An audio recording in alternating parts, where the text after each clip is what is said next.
la humanidad alfabetizada y el silencio del pensamiento. Antes de las letras, cuando el mundo ya sabía hablar. Existe una ilusión moderna, muy cómoda por cierto, según la cual el conocimiento comienza cuando aparece la escritura. Todo lo anterior suele clasificarse como prehistoria, término que, dicho sea de paso, revela más sobre nuestra arrogancia que sobre el pasado, como si la humanidad hubiese permanecido en una suerte de balbuceo cognitivo hasta que alguien decidió trazar una letra.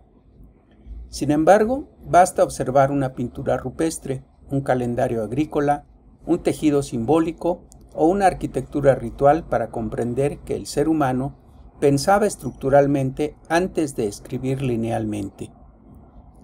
Aquellos sistemas no eran rudimentarios, eran otros regímenes de codificación, no menos precisos, sino menos compatibles con el archivo moderno. Podría afirmarse, sin temor a exagerar, que la mayor parte del conocimiento humano originario fue elaborado por personas que nunca conocieron el alfabeto, pero que sabían leer el cielo, la tierra, los cuerpos y los ciclos.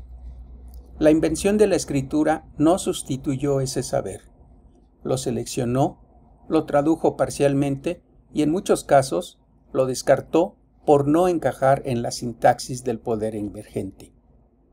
La imprenta, siglos después, no corrigió este sesgo, lo multiplicó. Hizo reproducible no todo el conocimiento, sino solo aquel que ya había pasado por el filtro de la legitimidad. Autores invisibles y lenguas que pensaron sin dejar firma.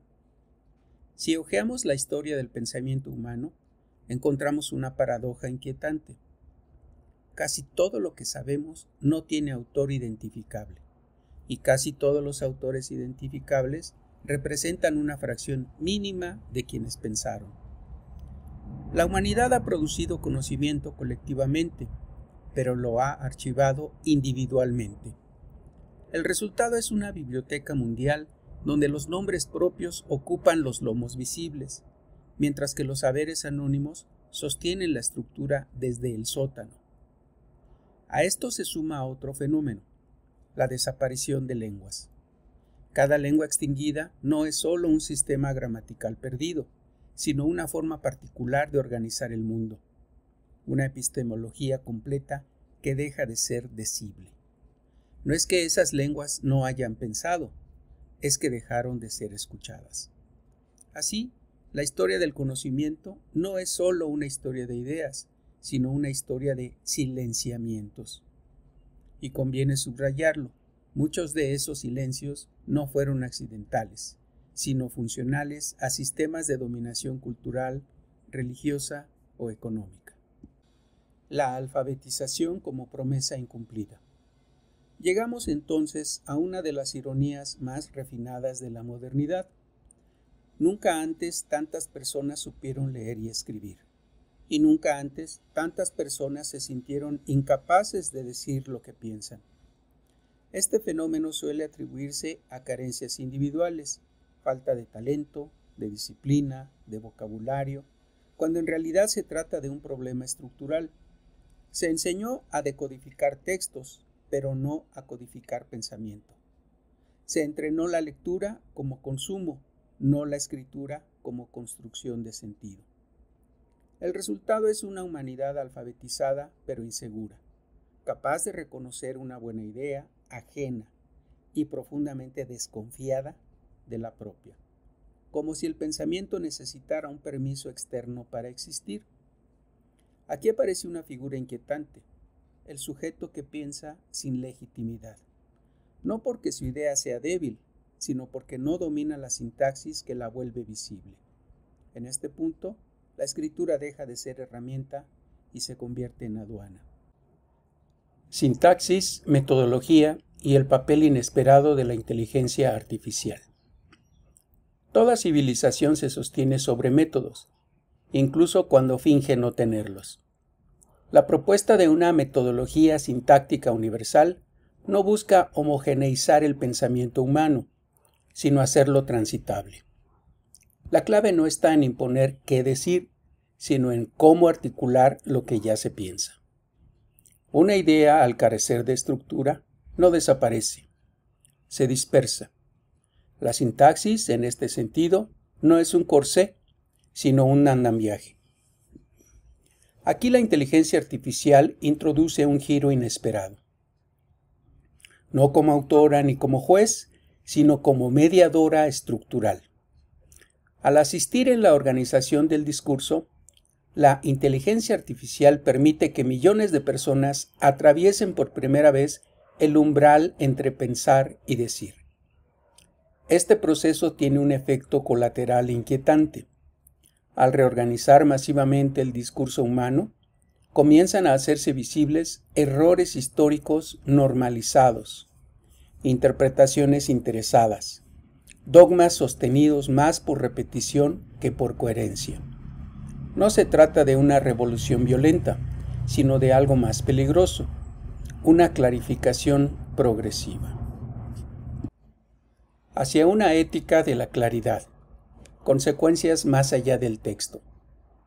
Cuando el pensamiento se articula, no solo cambian los libros, cambian las decisiones, cambian las prácticas, cambian las relaciones con lo viviente. Una humanidad capaz de decir con claridad lo que piensa no puede sostener indefinidamente dietas destructivas sin cuestionarlas, economías basadas en la opacidad, credos que se blindan contra el lenguaje, sistemas que prosperan en la confusión. El objetivo último no es la acumulación de manuscritos mejor escritos, sino una reorientación ética del sentido. Tal vez integración con el universo no sea una consigna ingenua, sino una metáfora aún imprecisa de algo más concreto. Aprender a habitar un sistema mayor sin falsear nuestra voz. Como toda buena biblioteca, esta no promete salvación, promete algo más modesto y más radical. Claridad suficiente para elegir conscientemente. Nota del autor. Sobre la estructura informacional de frontera, EIF. El marco conceptual que atraviesa este texto no surge como una hipótesis abstracta ni como una ocurrencia teórica tardía, sino como el resultado de una observación prolongada y reiterada en contextos reales de formación académica, investigación y escritura. A lo largo de más de 2 décadas de trabajo con estudiantes, docentes e investigadores de distintas áreas del conocimiento, he sido testigo de un fenómeno constante. Personas capaces de pensar con profundidad, de comprender textos complejos y de dialogar críticamente con ideas ajenas, que sin embargo se declaran incapaces de escribir lo que piensan, no por falta de inteligencia, sino por falta de estructura. La estructura informacional de frontera, EIF, surge precisamente en ese punto de fricción, en la frontera entre el pensamiento no articulado y el discurso reconocible. No es un método de corrección estilística ni una receta para escribir bien, sino un modelo de articulación informacional que permite organizar, jerarquizar y hacer transitables las ideas antes de someterlas a los formatos académicos, editoriales o institucionales tradicionales. Su propósito inicial fue modesto y práctico: ayudar a que una idea no se perdiera por no encontrar forma. Con el tiempo, su alcance reveló implicaciones más amplias. EIF parte de una premisa simple, pero frecuentemente ignorada. El problema central de la escritura no es el lenguaje, sino la estructura del pensamiento previo al lenguaje. Por ello, el modelo se sitúa deliberadamente antes del texto final, en el espacio donde aún no hay párrafos, pero sí relaciones conceptuales, tensiones semánticas y decisiones implícitas. En ese espacio, esa frontera, la intervención metodológica resulta decisiva.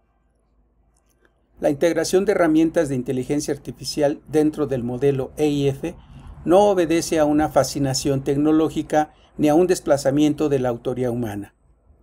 La IA cumple aquí una función estrictamente instrumental. Actúa como apoyo sintáctico y organizacional, no como generadora de sentido.